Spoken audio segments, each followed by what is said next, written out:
তাই আমরা নিজেরাই আমাদের দলের পক্ষ থেকে আমরা সামান্য কিছু শীতবস্ত্র সংগ্রহ করেছি। আমি আশা করব যে সরকার এ ব্যাপারে এগিয়ে আসবেন এবং তারা আমাদের এই শীতে যে দুস্থ মানুষরা আছে তাদের মধ্যে কম্বল বিতরণ করবেন। একমাত্র উপায় হচ্ছে দুর্নীতি ফ্যাসিবাদ থেকে উত্তরণ, একমাত্র উপায় হচ্ছে একটি গণতন্ত্রকে প্রতিষ্ঠিত করা, রেস্টোরেশন অফ ডেমোক্রেসি।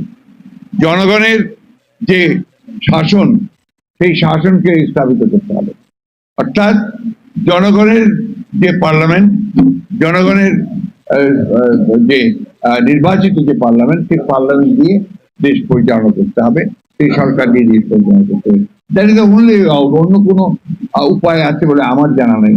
আমার বয়স হয়ে গেছে, আমি জানি যে একমাত্র একটা ইনস্টিটিউশন যদি তৈরি করা যায়, প্রতিষ্ঠানগুলোকে নির্মাণ করা যায় গণতন্ত্রের, তাহলে সেটাই হবে সবচেয়ে বড় রক্ষা কবচ। এখানে খুব নির্দেশ দেওয়া আছে।